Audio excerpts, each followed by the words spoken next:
kira gitu. itu sangat Ya, diapresiasi oleh publik ya. ya, Karena memang benar bahwa itu yang jadi apa ya, jadi ikon buruk dari kepolisian ya, soal pungli di jalanan. ya, Sehingga waktu masuk jadi anggota Kompolnas dulu, ketika tes masuknya saya bilang, ya ditanya, "Apa yang menurut Anda yang buruk dari polisi?"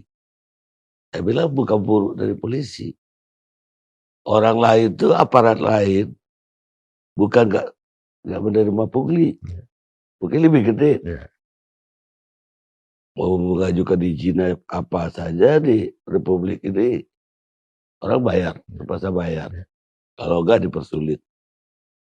Tapi kelemahan polisi, dia terima duit di jalanan, di depan umum, sementara orang lain itu di kamar tertutup." ya, Dan baru saya jadi anggota Kompolnas tuh tahun berapa itu, tahun 2006 kali, ya. baru zamannya Pak Sigit baru Siap, ini ada perubahan. siap. Ya mudah-mudahan ini akan menjadikan juga yang lebih baik. Satu lagi yang juga mengagetkan, saya dengar Pak Kapolri juga memerintahkan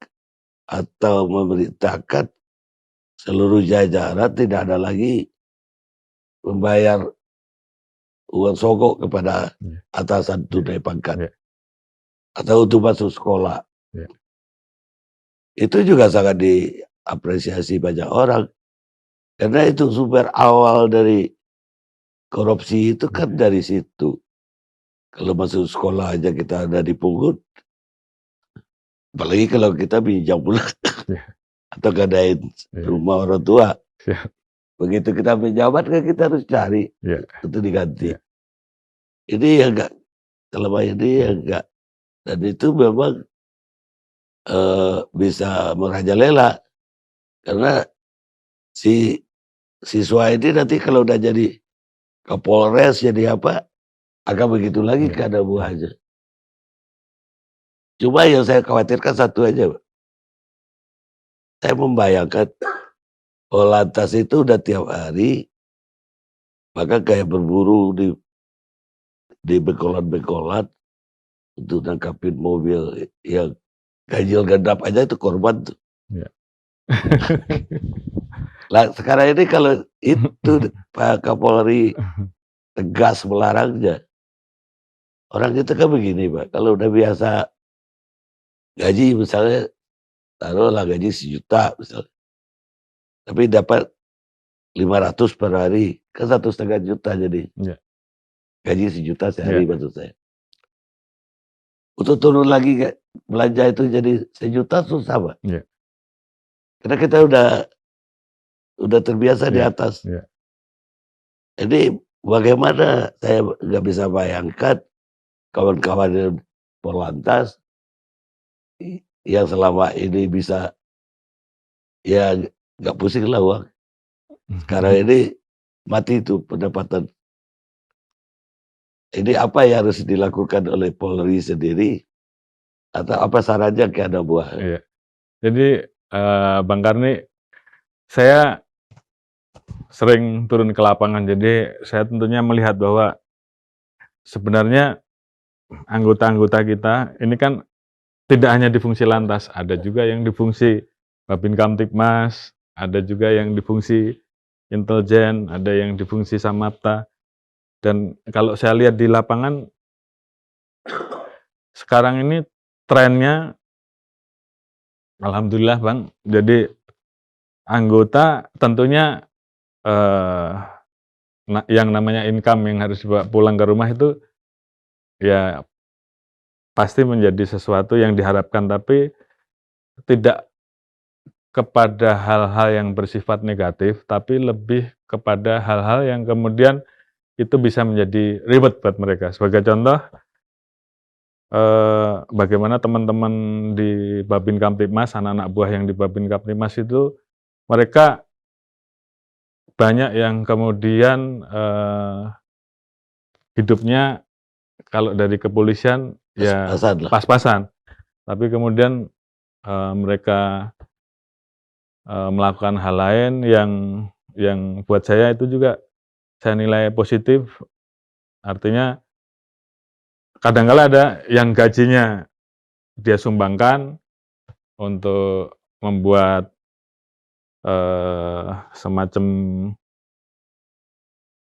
tempat pembelajaran, tempat pendidikan untuk anak-anak yang kurang mampu, sementara dia kumpulkan sampah bekas yang kemudian dikelola menjadi sumber pemasukan. Buat saya itu hal-hal yang menurut saya sesuatu yang baik ya, karena itu juga bukan pelanggaran. Terus kemudian untuk anggota lalu lintas sendiri tentunya ke depan kita juga akan mencoba untuk kemudian mengalihkan ya, tentunya dengan kegiatan-kegiatan yang dilakukan di lapangan,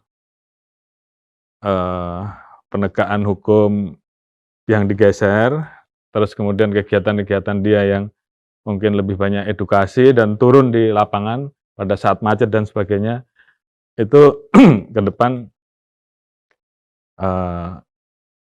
kita tentunya akan berkoordinasi dengan Kemenkyu untuk ini kan menjadi sumber PNBP, sumber PNBP yang kemudian bisa dikembalikan berapa persen dan ini bisa digunakan untuk meningkatkan intensif anggota. Jadi kita rubah dengan pola seperti itu sehingga kemudian anak buah juga bisa merubah budaya. Namun demikian dari sisi bagaimana kemudian mereka menunjukkan kinerjanya semakin baik, kinerja semakin banyak dia mendapatkan poin terhadap pekerjaannya, tentunya akan ada tambahan intensif yang resmi, bukan yang melanggar. Kira-kira seperti itu konsep kita ke depan. Dan ini juga saya sampaikan dari awal, makanya saya juga sampaikan kepada SDM, kepada para Kapolda, pada para Kapolres, mulai dari rekrutmen, tidak boleh ada yang bayar. Karena itu juga menjadi sumber masalah. Dan ini saya pastikan, dan saya sudah perintahkan ke Propam dan Irwasum, yang ketahuan bayar, saya coret, yang dibayar saya proses. Bisa proses etik, bisa proses pidana. Sehingga kemudian hal tersebut, ini kemudian stop lah, tidak ada lagi yang seperti itu. Termasuk juga menempatkan orang dalam jabatan tertentu. Ini juga saya minta tidak ada lagi yang bayar-bayar. Dilihat dari prestasinya, prestasi ini kan bisa kita dapat dari usulan kasatirnya, masukan di lapangan, kemudian juga ada informasi bahwa yang bersangkutan membuat prestasi-prestasi dan itu ada ukurannya. Jadi itu yang kita nilai. Jadi ini juga saya sampaikan kepada masyarakat, kalau sampai ada anggota yang ketahuan mau menjabat harus bayar, tolong laporkan ke saya. Saya akan copot yang bersangkutan dan yang petugas yang menerima juga saya proses. Jadi hal-hal ini tentunya harus kita perbaiki sehingga kemudian kita bisa mengikis lah budaya-budaya yang negatif yang memang menjadi sumber munculnya pungli itu ya salah satunya karena pengen mengembalikan uangnya yang dulu sempat dia keluarkan. Jadi ya memang polisi ke depan harus seperti itu, Bang Karni, dan itu tentunya masyarakat juga akan mendukung saya kira karena memang kita pengen polisi jadi lebih baik. Kira-kira begitu, Bang Karni.